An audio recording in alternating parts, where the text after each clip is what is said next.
Okay, so I named my presentation A Glance into the Future. And the first topic that I studied was DNA technology today. So I read David E. Newton's book called DNA Technology, and he pretty much believes that today we are already embracing technology, whether we know it or not, through things such as agriculture, because he says we are already creating these hybrid animals and plants that are stronger and better tasting in agriculture, but we just don't know that we're actually modifying this DNA technology. So he believes that in many cases, humans control the reproduction of plants and animals without any knowledge of science. With the embracement of DNA technology, we can expect to eventually advance into something that impacts society very strong. So, off that, I made my prediction saying that DNA technology in 30 years, we can see the use with it with more genetic things, so like creating the perfect child, so genetically modifying a child so that they're the perfect kid for you, so, and like what we saw in Gattaca.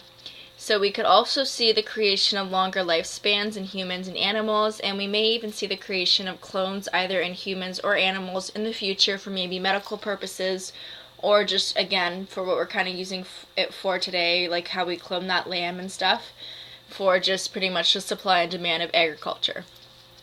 So yeah. My next topic I did was the environment today, so I read The Inconvenient Truth by Al Gore, and he pretty much believes that right now humans have polluted the Earth's atmosphere so drastically with greenhouse gases that it's causing all the Arctic to start melting, and the glaciers and stuff in the mountains, off the snow of the mountains and stuff, to start melting. So pretty much with the increase in greenhouse gases, we can start to expect that the global warming stage will start to occur. We have already began to see various heat waves hit different parts of the world, like in Europe in 2003 when a heat wave killed 35,000 people. Even in the United States, we have seen record-breaking heat over 100 degrees Fahrenheit during the summer months. So, yeah. Even in Canada today, we see, warmer climates and stuff like that. So we are starting to see this global warming stage starting to occur. So off of that, I made my prediction that in 30 years, with the increase in greenhouse gases and the warming stage in the environment is going through, we can expect to see the potential loss of the Arctic and the extinction of Arctic animals such as polar bears, penguins, etc. This will affect the Earth drastically since the Arctic is crucial for cooling the entire planet. So if it melts, it will put the Earth into a huge warming stage. As the oceans get warmer, storms get stronger, which will affect most humans at first-hand basis, because it'll be in their front yard. So like when Florida in 2004 was hit with 4 hurricanes at once, or with Hurricane Katrina, or even just what happened in Nepal right now, we are starting to see these huge natural disasters occurring over the world because the oceans are getting warmer, and it's getting warmer in general around the world right now. So the media today. So media affects all of us since it is everywhere we go, on every street corner, every TV screen, etc. Today we see mental health problems, and especially teens, from the advancement in media with things such as body image and self-esteem. Since it is extremely popular for the media to release half-nude photos of women and men who are fully photoshopped, which contributes to the mental health of children and teens who are still getting used to their bodies. So pretty much these young teens see these girls and women, men and women who are like on these magazines, and they're perfect, have these perfect bodies and this perfect six-pack and stuff, and they look at themselves and they say, well, I don't look like that, and that contributes to depression and anxiety that we're starting to see, which is pretty much just caused from the media trying to create this perfect image of someone. So although this problem has been occurring for many years, we are only starting to see a rise of people standing up through the media with things such as the feminist movement, he for she, etc. So the 2 photos I put in here are 2 famous celebrities just writing about he for she. So it was actually created by Emma Watson, so we're starting to see these huge movements starting to occur over the media, and people are starting to get involved over the media today. So in 30 years, since society has recognized the promotion of unhealthy body image across the media and has started to take a stand, we can expect that in 30 years either this problem will be completely gone or teens will find a new unreachable expectation they wish to reach, such as having the perfectly curved body, since that is the new thing being promoted by Nicki Minaj, Meghan Trainor, etc. So within the next 30 years, we will also see social media being a strong use of movements similar to the ones we see right now. So I can just predict that in 30 years, since movements are kind of already starting to occur in social media, we will probably be seeing that social media will be a main source of movements, to the go-to place to start these big revolutionary movements for pretty much anything. So, yeah. We can also expect that almost all of our social interaction will take place on social media sites, since we are already seeing that we're all, focusing on texting each other, and Tinder and all these things are coming out, so that will definitely advance some more in the next 30 years. The next topic I chose to do is Workplace Today. So in today's, not only is rapid advancement of technology affecting the workplace immensely, but also a new organization created by Jacob Morgan called the FOW community has arisen.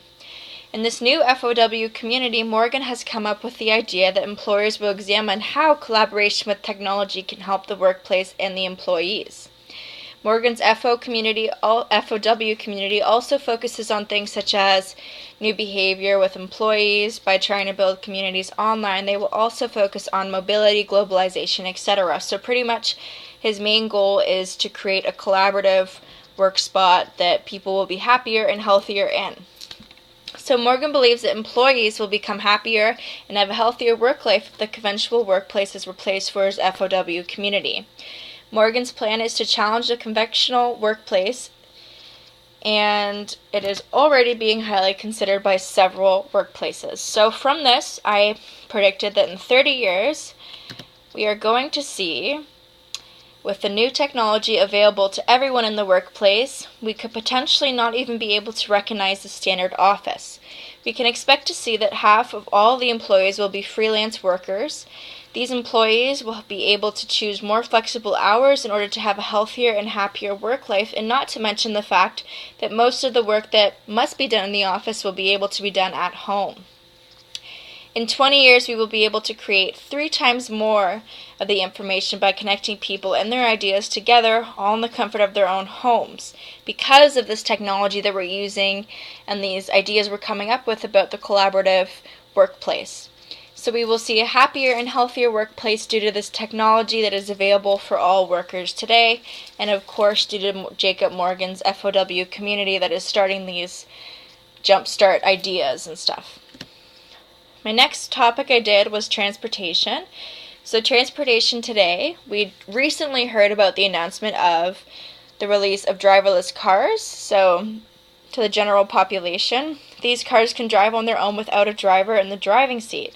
So in the past couple years, we have also seen cars being built to minimize the use of gas and damage on the environment, so like those little smart cars, in order to preserve the air we have left. So it is needless to say that today's transportation companies of the world are working countless hours to provide a more efficient and less costly means of transportation. So that's why I think that transportation will advance immensely within the next 30 years. And here's my prediction. So in 30 years, with the new technology of driverless cars, we can expect that in the next 30 years, these cars will be the only things being driven on the roads. So the highways are going to look a lot more different.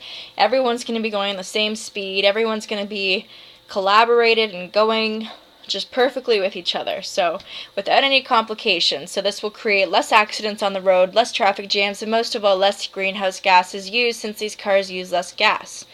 Another form of transportation we can expect to see in 30 years is the creation of smaller and more adaptive cars to things such as city life. So cars that are almost like bikes. Cars will have smaller frames in order to minimize gas and unuseful space, which is my prediction.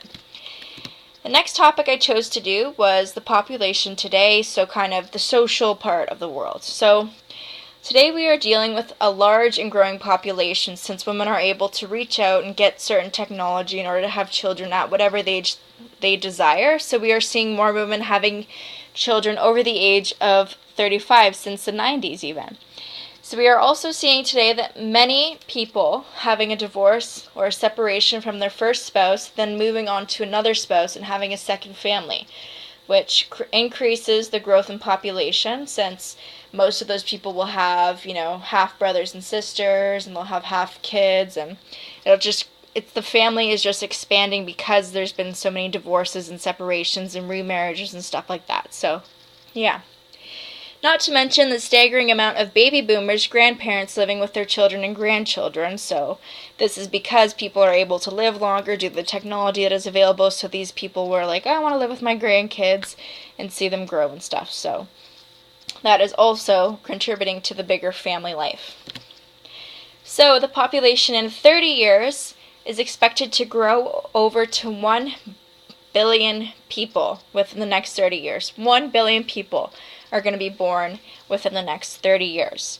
So with this information, we can expect that places such as farmland and open grass zones will be ripped to shreds in order to fill every possible corner of every possible city with housing, enough housing to fit the 1 billion people expected to join the population.